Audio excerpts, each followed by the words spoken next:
Hola, buen día. Bueno, vamos a seguir con el tema de condensadores y en este caso nos va a tocar ver un ejercicio de condensadores con incondensables, como para que podamos ver cómo se resuelven, ya visto de lo práctico cómo acomodar y yo después se los voy a subir.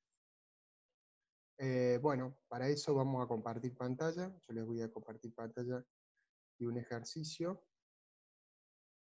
Bien, este es el ejercicio, es un condensador horizontal por los tubos, un sistema multicomponentes, más un incondensable. ¿Cuál es la mezcla que tenemos? C4, C5, C6, o sea, hidrocarburos de bajo peso molecular con hidrógeno, ¿sí? Como incondensable. ¿Por qué? Porque acá, por más que nosotros bajemos la temperatura y trabajemos con temperaturas que vamos a trabajar de menos 0 grados y menos también, seguramente esté hasta los menos 170 grados centígrados no va a condensar, con lo cual, por más que baje mucho la temperatura, estos no van a condensar.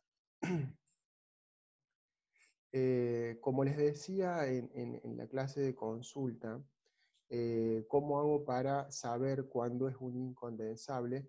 Y bueno, el incondensable tiene un rango de ebullición totalmente diferente al resto, ¿sí?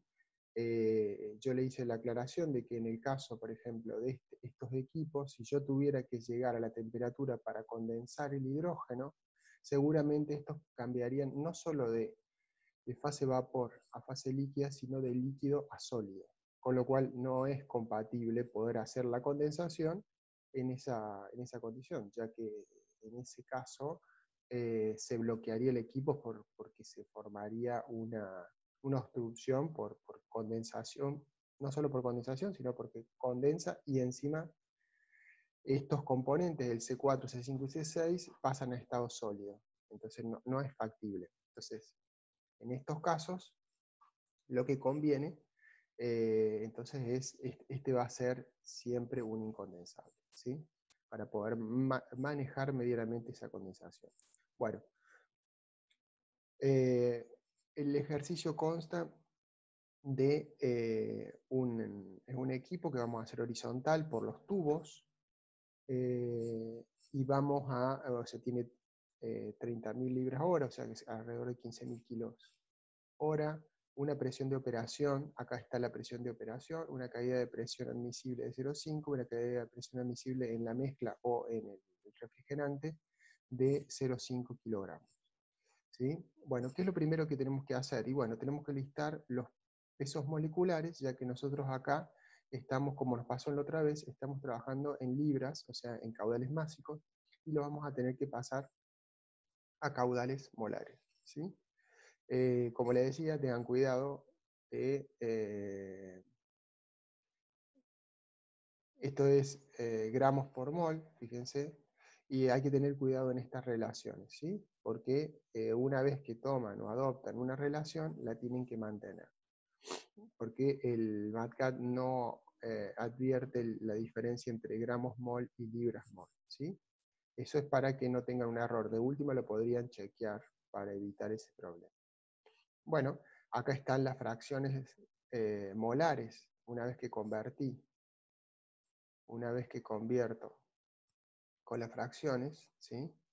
Las fracciones molares las pueden ustedes calcular a mano o las puedes directamente, digamos, bueno, acá las supone como iniciales y después las calcula en particular en cada uno de los casos, ¿sí? Estas son, perdón, las fracciones en peso y estas son las fracciones molares. Bien, balance de masa. Bueno, acá tenemos que ver, una vez que sacamos la cantidad o las fracciones molares, eh, el caudal másico del vapor en la alimentación y el caudal molar de la alimentación. O sea, estamos transfiriendo todo a moles, ¿sí? Kilogramos por segundo lo pasamos a moles por segundo. Hasta ahí, igual que en el ejercicio de condensadores simples, ¿sí? Condensadores multicomponentes simples.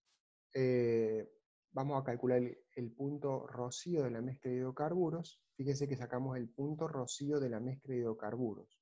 Y acá hay 3 componentes, o sea, pero no está el cuarto componente, ¿sí? Eso es por una simple razón. El cuarto componente no va a formar parte del rocío, que es el hidrógeno.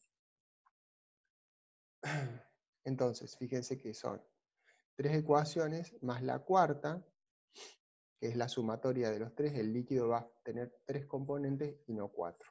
Con eso yo saco la temperatura de rocío y la fracción de la composición de la primera gota, ¿sí? En el ejercicio tiene que estar especificado, en principio, cuánto es el porcentaje de hidrocarburos que no van a condensar. Precisamente eso va a ventearse, igual que el hidrógeno. Entonces, cuando hagamos la temperatura de salida, para calcular la temperatura de salida, tenemos que incluir en las ecuaciones al hidrógeno, pero no en los equilibrios, porque no va a estar en el equilibrio, pero sí en algún tipo de ecuaciones, ¿sí? Y acá es donde están las constantes de equilibrio en función de la temperatura que es la que voy a tener que calcular, son para los 3 componentes que van a la fase líquida, y los balances de masa son para los 4 componentes. ¿Por qué? Porque el hidrógeno forma un lugar y ocupa un espacio, y acá está con una fracción particular. La suma de las fracciones tiene que dar igual a 1. La fracción es del gas. Por lo tanto, esta fracción también tiene peso. De lo contrario, se desbalancearía la ecuación, ya que estaríamos considerando que el hidrógeno no está en ningún lado. Y está. Entonces, ¿qué es lo que vamos a hacer? En esta parte vamos a calcular cuáles van a ser las fracciones de cada uno de vapor que van a quedar y las fracciones de líquido que van a quedar, ¿sí? Más los caudales B4 y L4 y a su vez la temperatura 4. ¿Sí? Eso es lo que vamos a hacer ahora. Por eso ponemos todo esto y a su vez ponemos una ecuación de restricción con el 0,98, que es el 98% de los hidrocarburos. Fíjense que L4 es la suma de los 4 vapores de hidrocarburo, y acá tenemos también las composiciones, porque es un balance másico, ¿sí? Entonces las composiciones de vapor de los 3 hidrocarburos por la cantidad original que ingresó al equipo va a ser igual a la cantidad de líquido con este coeficiente 98%, ¿sí?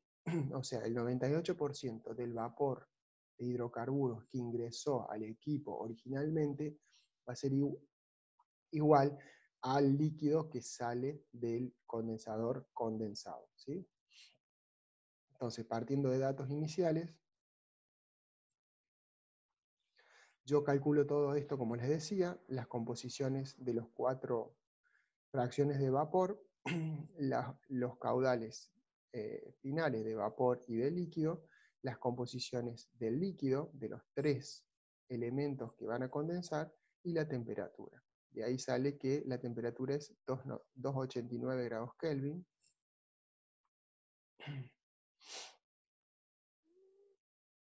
Y la composición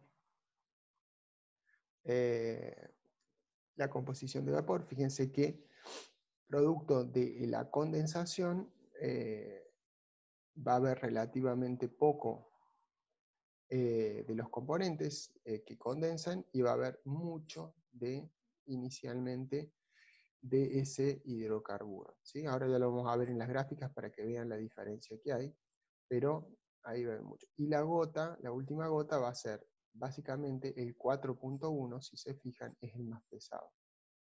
Acá lo vamos a ver. A ver. El 4.1 y originalmente, esperen un cacho, acá lo tenemos, acá. El 1 es el pentano, perdón, y el hexano, ¿sí? Y acá lo vamos a tener, ¿sí? Y en estas van a ser las composiciones. Las composiciones tienen que ver, como pueden ver, el butano, que es el más liviano, termina con una cantidad más importante, y los otros dos, que son los más pesados, butano, pentano y hexano, terminan con una fracción molar en el vapor que va a ser venteado bastante inferior, ¿sí? Eso es para que veamos la coherencia entre lo que propusimos al inicio y producto de la condensación, que es lo que queda, ¿sí? Acá están los caudales que se producen. Fíjense que el caudal que se va a ventear van a ser 13.819 moles contra el líquido que se va a terminar produciendo en total 186.000, ¿sí? O sea, menos el 98% de la suma de los dos. Bien, una vez que lo ideal, como les decía, una vez que en los otros ejercicios estaban, siempre es importante hacer una pequeña verificación, que es básicamente una verificación de los caudales, de manera de poder decir que la sumatoria del líquido más la sumatoria del vapor que va a salir en 4, ¿sí? va a ser igual al vapor que ingresó al inicio. Esta verificación es usual y está buena que la hagamos porque de esa forma podemos determinar si tenemos algún error, ¿sí? Y eso es sumamente importante, ¿sí?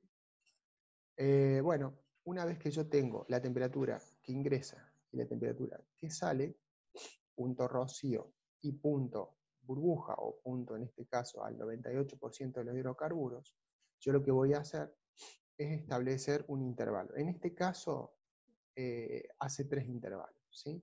Como les decía yo, eso, si ustedes quieren mejorar la precisión, pueden hacer un cuarto intervalo o pueden hacer un quinto intervalo. Lo ideal en este tipo de ejercicio, este está en 3, se podría haber hecho 4, ¿sí? Sería mejor, ¿sí? Y ya vamos a ver esto que les digo de por qué sería mejor. No obstante, está hecho en 3. A ver, a modo de ejercicio para mostrar cómo funciona el sistema, cómo se hace, está bien. Si quisiéramos un poco más de precisión, deberíamos haber hecho 4 o 5, ¿sí?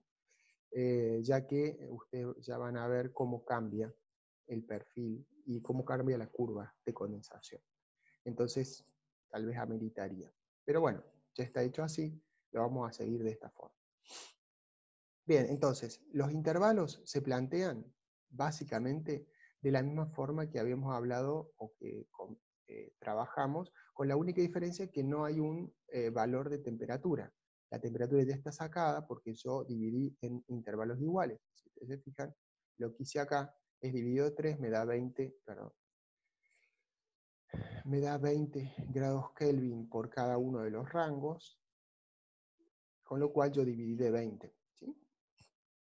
Entonces acá la temperatura es básicamente la temperatura de la salida del intervalo. O sea, el intervalo inicial es la temperatura de entrada del vapor, el intervalo que sigue es menos 20 grados, ¿sí? Con lo cual saco las fracciones de equilibrio. La del vapor sigue siendo vapor, nada más que cambia su composición, su fracción molar, pero no cambia la cantidad total de moles de hidrógeno. En este caso, tengo las 3 constantes de equilibrio, no tengo 4 porque el hidrógeno no llega a su equilibrio. Tengo la ecuación de lo que se produce de líquido, las fracciones que son 3 porque son los 3 hidrocarburos, y las fracciones del gas que son 4 porque el hidrógeno está ahí presente. Con eso voy a sacar la temperatura para el intervalo 1, que ya la tengo. Esto no es un dato, pero bueno, lo vuelvo a marcar, porque ya habíamos evaluado eso en esa temperatura, y las composiciones de vapor y la composición de líquido. Los caudales molares a la salida de cada uno de ellos, ¿sí? Y hacemos una pequeña verificación si realmente da que L2 más B2 sean igual a B1, o sea, lo que ingresó al intervalo sea igual a lo que salió del intervalo, ¿sí? La diferencia tiene que dar el balance de masa global, ¿sí? El balance de masa global es decir, el ingreso. Bueno, hacemos exactamente lo mismo, no tiene sentido, para el intervalo 2, y hacemos lo mismo para el intervalo 3. Y el intervalo 4 es el último valor, así que no habría problema, ¿sí? Una vez que hacemos eso, siempre es bueno hacer un resumen del balance de masa. ¿Cuál sería el resumen? cuáles son las temperaturas, cuáles son los caudales. Acá podemos ver el caudal de vapor y el caudal de líquido, cómo evoluciona y si no hay ninguna inconsistencia. Fíjense que la mayor de 200.000 moles pasan el vapor pasa a 60.000, o sea, la gran condensación de vapores de hidrocarburos se produce en esta primera etapa, y después la condensación se ralentiza, y eso tiene que ver con que hay menor cantidad de hidrocarburos, y a su vez hay, seguramente va a estar, y después lo vamos a calcular, el peso que tiene esa menor cantidad de los componentes de los vapores de hidrocarburo versus el hidrógeno. En este caso solamente estamos haciendo por temperatura el cambio nada más. O sea, el cambio en las condiciones que hace que condense más o condense menos. Todavía no nos metimos con el fenómeno difusional. El caudal del líquido es un reflejo de esto. ¿Sí? Bueno, si queremos ver cómo evoluciona la condensación, van a ver que el líquido sube, y está bien que sea así. Fíjense que en la última parte prácticamente hay muy poco líquido que se produce, y el vapor sube mucho, baja mucho, como les decía, y después se ralentiza, y en el tercer intervalo hay muy poca producción de vapor, de líquido. ¿Sí?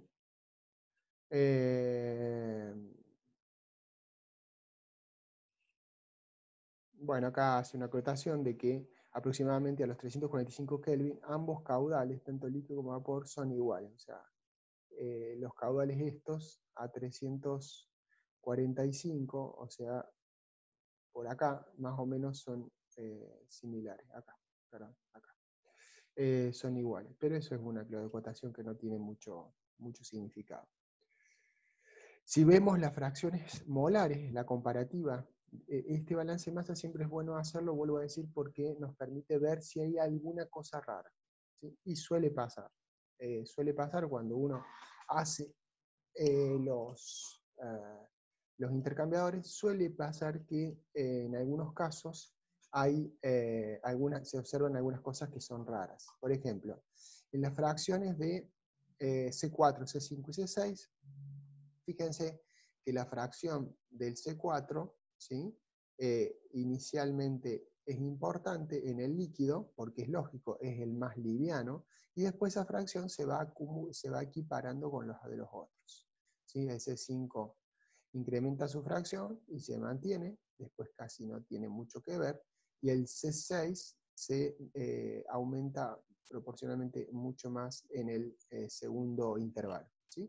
Esto no nos dice mucho, pero sí, fíjense acá, en el caso de la fase vapor, ponemos los valores, y acá podemos sí analizar un poquito más y ven cómo se comporta el hidrógeno. El hidrógeno en esta primera etapa no tiene mucha importancia, o sea, pasa, por cierto, pasa de un valor bajo a cerca del 12 o 15% en el primer intervalo, si podemos verlo más exactamente acá.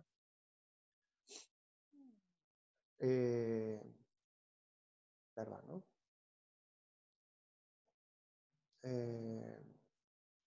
Fíjense en el hidrógeno. En el primer intervalo es 16%, en el segundo intervalo pasa al casi 50%, y en el tercero a casi el 75%. Entonces ahí está verdaderamente donde impacta. O sea, el fenómeno difusional va a ser importante acá, pero va a ser mucho más importante, perdón, está, va a ser mucho más importante acá, y sobre todo en esta parte, donde va a haber una gran proporción de hidrógeno y una baja proporción de los otros componentes. Con lo cual, el efecto del fenómeno difusional se va a notar, va a ser magnificado. ¿Sí?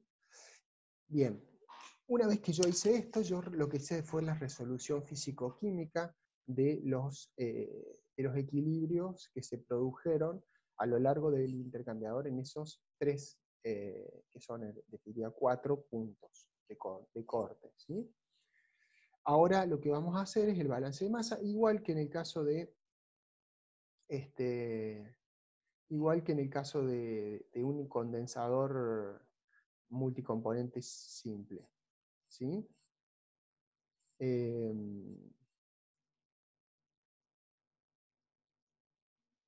Bien. Bueno, entonces, a ver, aguanten un ratito, esperen un ratito, tengo que hacer algo, tengo que hacer algo. Ya me comunico, lo que pasa es que me están llamando.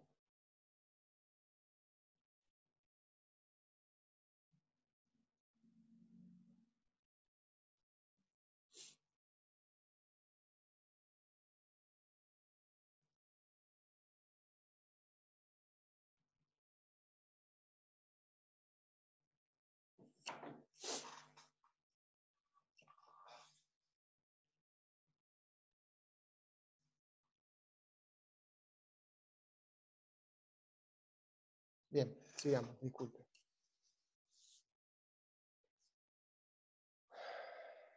Bien, entonces, ¿qué es lo que vamos a hacer acá en esta parte? Vamos a hacer la ecuación del líquido, del delta H del líquido, como el cambio de 273 a la temperatura de intervalo, ¿sí?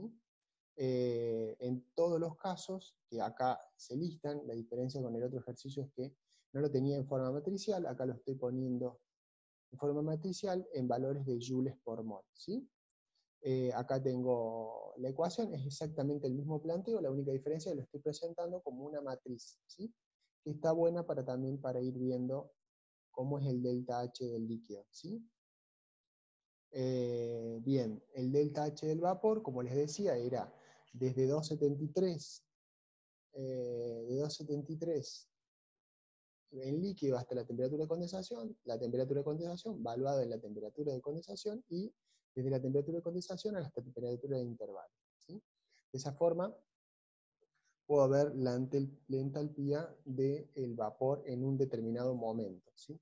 Acá tengo las 4 temperaturas, ¿sí? Y acá tengo los valores de cada uno de los componentes, ¿sí? Entonces, y acá está también calculado por las propiedades que tengo en el archivo anexo, las temperaturas de ebullición de cada uno de los componentes. Fíjense que acá en la temperatura de ebullición está el del hidrógeno, 20 grados Kelvin, ¿sí? O sea que tendría que ir a un valor de frío bastante importante. Las temperaturas de intervalo las puedo sacar, ¿sí? De cada uno de los intervalos, lo que estuvimos calculando. Entonces puedo hacer lo mismo que hice la otra vez, es decir, hacer cada uno de los intervalos por diferencias entre la entalpía de entrada menos la entalpía de salida, que es el líquido por el caudal del líquido que se produjo, y el vapor por el caudal del vapor que se produjo. Acá está medio congelado, perdón, está viendo mal el... Esperen un cachito, está andando mal el cat. Ahí está. Está como congelado. Tiene un problema la placa. Ahí está. Perdón, se complicaba para que lo puedan ver bien. Entonces, hago el intervalo 1, el intervalo 2, el intervalo 3, que eso ya lo explicamos, es exactamente la misma metodología. Lo explicamos en el de multicomponentes. Y por último, hago un listado de los calores de cada uno de los intervalos, ¿sí? Al final del intervalo 1, al final del 2 y al final del 3. O sea, en el 1, el 2 y el 3. El calor total va a ser la sumatoria de estos calores, ¿sí? Y acá está el calor total. Entonces, bien, cuando yo ya tengo los caudales, como estamos haciendo exactamente lo mismo que multicomponentes, multicomponentes simples. Bueno, en el caso del refrigerante, en este caso, como estamos hablando de temperaturas por debajo de 20 grados, de 15, 12, 15 grados, puedo usar otro tipo de fluido. Tengo que hacer un ciclo frigorífico, entonces, bueno, uso un equipo con un ciclo frigorífico y calculo el caudal de refrigerante. En realidad esta parte no nos interesa mucho porque en definitiva no hace Lo que sí hay que sacar es la temperatura de ingreso de refrigerante y entra a 0 grados, prácticamente a menos 3 grados, Italia a 290, ¿sí? Grados Kelvin. Y la temperatura del vapor, con lo cual yo puedo sacar y hacer la curva de condensación y la curva del refrigerante. Acá tenemos la curva. Y fíjense qué es lo que podemos ver acá.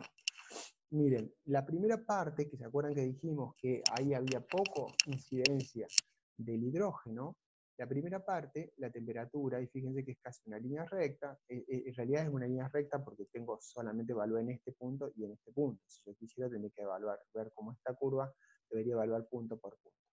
Pero fíjense cómo cambia en estas otras dos, en estos dos intervalos. O sea, la temperatura de los dos puntos varía bastante, va bastante en picada, y acá mucho más, ¿sí? Entonces, en esta zona se complica mucho más. Por eso digo que, y fíjense la cantidad de calor, casi todo el calor se produce acá, y el calor residual, porque es comparativamente bastante menor, se produce acá y acá. ¿Y eso es por qué? Y bueno, porque la mayor cantidad de calor condensa aquí, como decíamos, la mayor cantidad de hidrocarburos condensa acá, y después acá ya no es tan simple y condensa menos, ¿sí? ¿Por qué condensa menos? Porque hay un efecto de dilución, es decir, el hidrógeno forma parte de esa estructura, de ese vapor, por lo tanto la presión de vapor de los componentes se ralentiza. O sea, se diluye. Al diluirse, tiene que bajar bastante la temperatura para que ellos puedan condensar, ¿sí? Eso para que lo tengamos en cuenta desde lo conceptual, ¿sí? Entonces, acá hay una variación importante, entonces, como yo les decía, sería mejor que este equipo lo cortáramos en 4 y en realidad, en este caso, que hay incondensables en 5. Es decir, como la precisión pasa a ser, o sea, la caída ya la vamos a ver con los U o los H, es más importante, deberíamos fraccionarlo más. A los fines del cálculo no es complicado hacerlo, ya que son intervalos más, nada más, y el resto del cálculo es exactamente igual. Pero sí está bueno que lo tengamos en cuenta. Bueno, para calcular el área de diseño, yo saco las delta T medio logarítmicas, que las hago como ya saqué los valores del refrigerante, ya tengo los delta T, puedo calcular la temperatura del vapor menos la del refrigerante en cada una de las etapas del intervalo, y por lo tanto puedo sacar los delta T medio logarítmicos. Sacando los delta T medio logarítmicos, bueno, hago una delta T balanceada y con eso saco la cantidad, cuál sería el área aproximada de diseño de mi intercambiador, ¿sí? Saco de acá el tipo de tubos que voy a usar, acá están mostrados, 3/4, ¿sí? De superficie interior, y WG18, ¿sí? Con esos datos y una longitud de tubo como decisión de 16 pie, puedo sacar el número aproximado de 518 tubos, para lo que estoy, y después puedo buscar acá para sacar el diámetro de carcasa. Esto está sacado de las tablas de Kern, está graficado como para que lo tengan.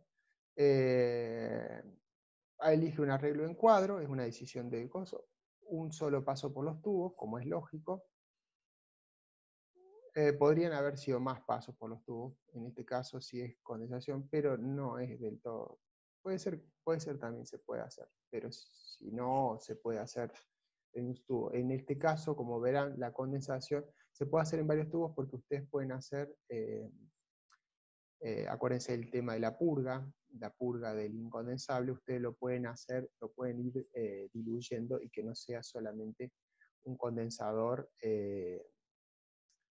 en un solo paso, lo pueden hacer en varios pasos y podrían tener a lo mejor alguna ventaja adicional por el tema de la purga.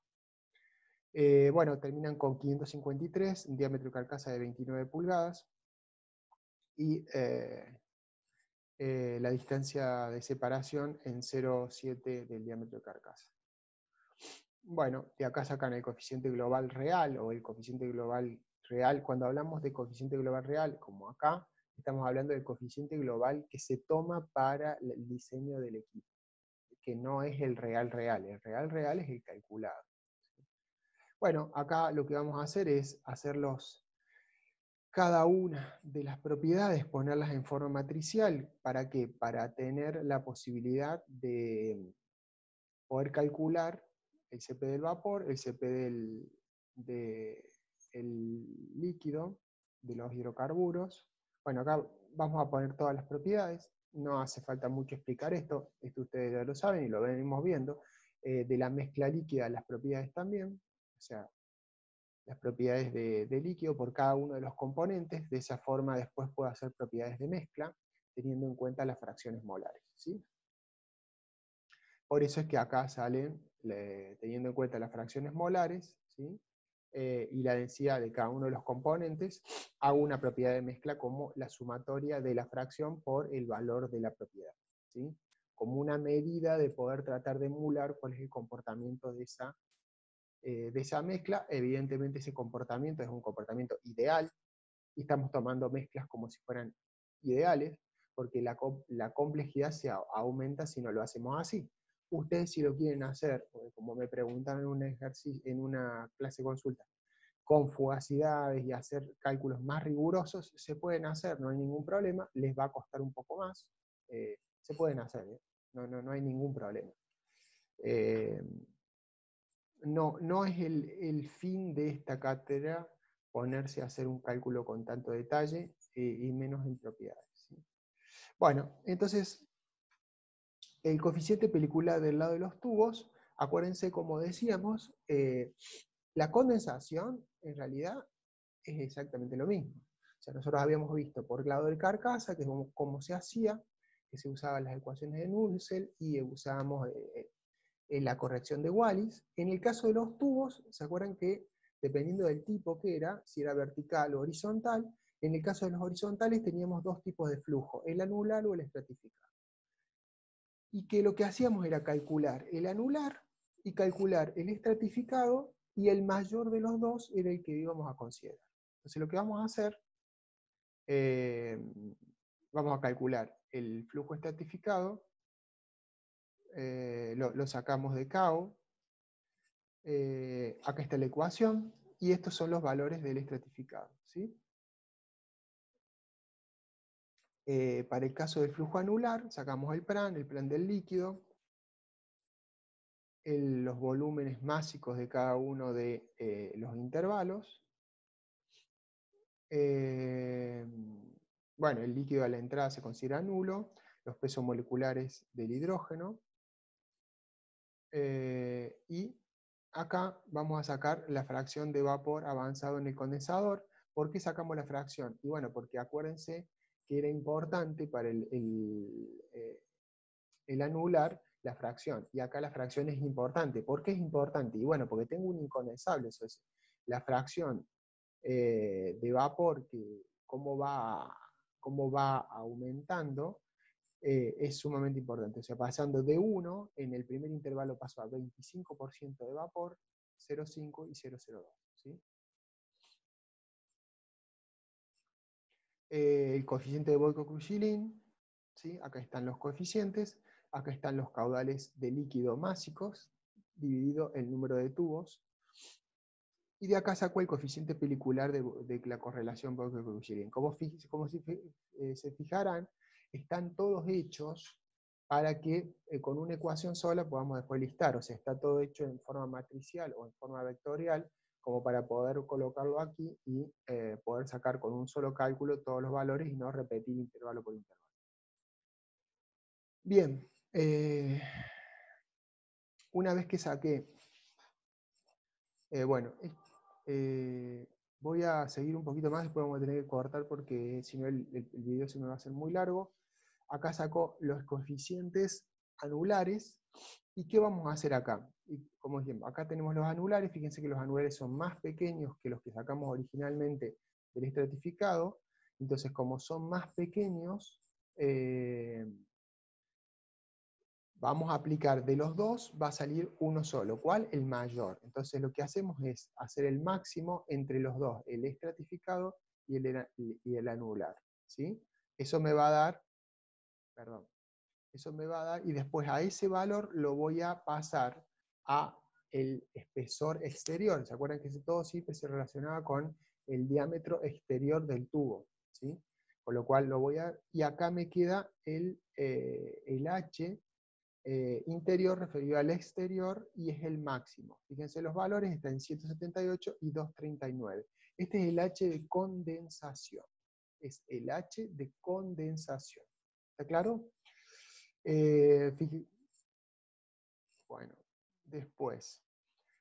Bueno, vamos a cortar acá y vamos a seguir en el otro video, así que voy a dejar de compartir pantalla y nos vemos en un ratito nomás, que voy a subir el otro video. ¿Listo? Hasta luego entonces.